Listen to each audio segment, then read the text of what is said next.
اعوذ باللہ من الشیطان الرجیم بسم اللہ الرحمن الرحیم السلام علیکم۔ سڑکوں پہ بے یار و مددگار پڑے مریض، بے یار و مددگار پڑے لاشیں، مردوں کی عورتوں کی، شمشان گھاٹ میں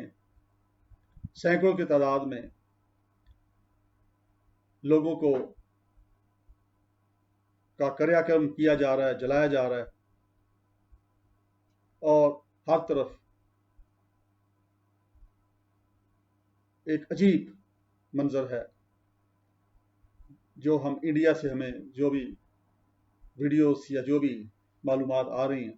اس میں ہم اس کو دیکھتے ہیں۔ انسان اس طرح گرے پڑے ہیں سڑکوں پہ، اس طرح ان کی لاشیں بکھری ہوئی ہیں، اس طرح ان کی لاشیں جو ہے مردہ خانوں میں پڑی ہیں، اس طرح ان کی لاشیں جلائی جا رہی ہیں سینکڑوں کی تعداد میں اکٹھے۔ ایسا سستا انسان تو کبھی بھی نہ تھا۔ پھر یہ کیا ہے؟ آکسیجن جو اللہ کی دی ہوئی آکسیجن ہے وہ تو اویلیبل ہے لیکن ناکافی ہے، کیونکہ مریضوں کو مصنوعی آکسیجن کی زیادہ مقدار چاہیے ہوتی ہے۔ آکسیجن اویلیبل نہیں ہے، لیکن ہمارے پاس یعنی رافیل طیارے بھی اویلیبل ہیں، میزائل اویلیبل ہیں۔ یہ کیا ہے؟ اب یہ جو موتیں وہاں پہ ہو رہی ہیں انڈیا کے اندر، ان کو دیکھ کر کوئی بھی مسلمان، کوئی بھی پاکستانی، کوئی بھی دنیا کا ایسا شخص جو انسان ہے وہ تلملا رہا ہے، پریشان ہے، غم زدہ ہے، خوش کوئی نہیں ہے۔ جیسا میں کہا کرتا ہوں کہ ہم سب سے پہلے انسان ہیں، پھر ہم مسلمان ہیں، پھر ہم ہندو ہیں، پھر ہم سکھ ہیں، پھر ہم عیسائی ہیں، پھر ہم یہودی ہیں، وغیرہ وغیرہ۔ تو انسان مر رہا ہے، انسان تلف ہو رہا ہے۔ ایک اللہ کی طرف سے ایک ایسا عذاب آ گیا ہے، ایک ایسا بریک ترین وائرس جس کو مائکروسکوپ کے اندر بھی بڑی مشکل سے دیکھا جاتا ہے، وہ تباہ کن ہو چکا ہے۔ یعنی جہاں ایٹم بم تباہی اتنی نہیں پھیلا سکتا، جہاں میزائل، جہاں پہ جنگی جہاز تباہی نہیں پھیلا سکتے، وہاں پہ اس ایک اتنے کمزور سے، اتنے چھوٹے سے وائرس نے تباہی پھیلا دی ہے، اور انسان بے بس نظر آتا ہے، انسان تڑپ رہا ہے، انسان ختم ہو رہا ہے۔ وجہ کہ ہم انسانیت بھول گئے ہیں۔ ہم جب کشمیر کے اندر آج سے تقریباً 2 سال پہلے لاک ڈاؤن کیا گیا، سنگین قسم کا لاک ڈاؤن، شدید قسم کا لاک ڈاؤن، اور اس کے بعد عالمی برادری نے بھی اس کے اوپر کوئی کہا نہیں ذرا، اور نریندر مودی صاحب، آپ اس سے پہلے گجرات میں انسانوں کا قتل کر کے آئے۔ میں مسلمان نہیں کہہ رہا، انسان تو تھے نا، وہ سب سے پہلے وہ انسان تھے، پھر مسلمان تھے، تو انسانوں کا قتل کیا آپ نے۔ اسی طرح آپ جب وزیر اعظم انڈیا بنے، اور اس کے بعد پھر آپ نے جو کشمیریوں کے ساتھ جو کچھ کر رہے ہیں، جو ہو رہا ہے، وہ بھی آپ کے سامنے ہیں۔ کشمیری بھی انسان ہیں، آپ ہی کی طرح کے، ان کی بھی 2 آنکھیں ہیں، ان کے بھی 2 بازو ہیں، ان کا بھی وہی خوراک ہے جو آپ کی ہے، وہ بھی وہی لباس پہنتے ہیں جو آپ پہنتے ہیں، لیکن آپ نے ان کو مسلمان سمجھتے ہوئے ان کو لاک ڈاؤن کیا۔ وہاں بچے بلک رہے ہیں،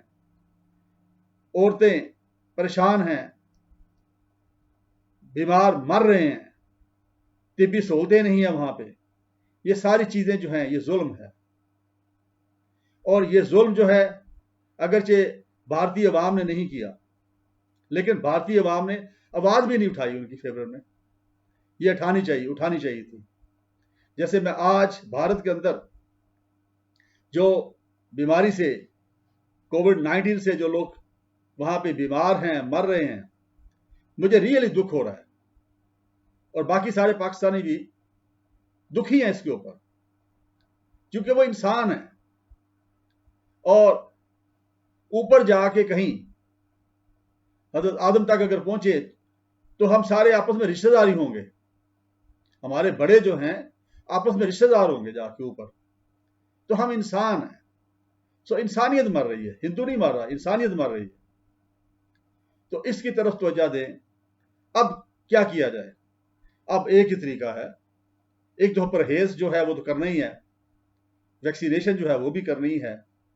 تو طبی ماہرین یہی کہہ رہے ہیں، اس کے ساتھ ساتھ جو علاج کی صورتیں ہیں اس کو اپ گریڈ بھی کرنا ہے، لیکن اس کے ساتھ ساتھ اللہ سے معافی مانگی جائے، اللہ سے معافی مانگی جائے۔ اور میں نریندر مودی صاحب آپ کو پھر درخواست کرتا ہوں کہ فوری طور پہ آپ کشمیر کے جو لاک ڈاؤن ہے اس کو فوری طور پہ لفٹ کریں، اس کو ختم کریں، وہاں پہ ان کی جو لبرٹیز ہیں اس کو ان کو لوگوں کو دیں، اور ساتھ ساتھ وہ جو ترامیم آپ نے کی ہیں، اب مجھے بتائیں یہ کیا ہوس ہے؟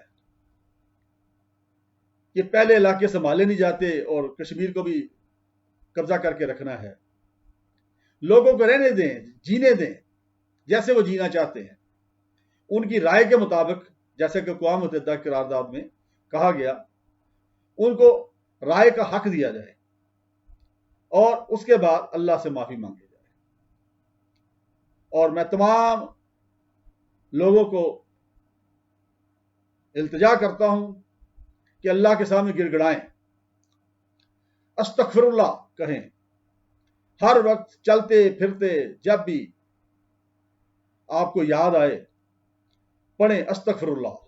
استغفر اللہ، استغفر اللہ، اللہ سے معافی مانگیں۔ اللہ تعالیٰ معاف کرنے والے ہیں، اللہ تعالیٰ 70 ماہوں سے زیادہ محبت کرنے والے ہیں ہمارے ساتھ، وہ اپنا یہ عذاب جو ہے وہ اٹھا لیں، یہ یقیناً اللہ کا عذاب ہے، اللہ کی طرف عذاب ہے، کیونکہ ہم ہٹ گئے ہیں اپنے رستوں سے، ہم نے دنیا کو سب کچھ سمجھ لیا ہے۔ اب یہ جو لاشیں سڑکوں پہ پڑی ہیں وہاں پہ انڈیا میں، یا باقی لاشیں جو باقی ممالک کے اندر روز لوگ انتقال کر رہے ہیں، بے شک تھوڑے انتقال کر رہے ہیں، انڈیا میں ذرا زیادہ کر رہے ہیں، وہ سارے انسان ہیں، اور اسی دنیا میں رہنے کا انہوں نے ہمیشہ کے لیے تہیہ کیا تھا، اور اسی دنیا کے بارے میں سوچتے تھے، اور یہ بھول گئے تھے کہ اس دنیا سے چلے جانا ایک دن۔ تو اب ہم جو ابھی زندہ بچ گئے ہیں یا ابھی ہیں زندہ، پتہ نہیں ہماری باری کب آ جانی ہے، موقع ہے، اس موقع کا فائدہ اٹھائیے، میں بھی اس کا فائدہ اٹھاتا ہوں، چلیں مل کے ہم اللہ سے معافی مانگیں، اللہ سے التجا کریں گڑ گڑا کے کہ اے پروردگار، اے اللہ سبحانہ و تعالی، ہم سے جو کوتاہیاں غلطیاں ہو گئی ہیں جانے انجانے میں، ہمیں معاف فرما۔ سب کے ساتھ جو ہمارے دشمنیاں ہیں، ہمارے جو آپ کہہ لیں ٹینشن ہم نے کریٹ ہوئی ہے، ٹینس ریلیشن شپ ہے، وہ سارے ہم ختم کر دیں، سب کو گلے سے لگا لیں۔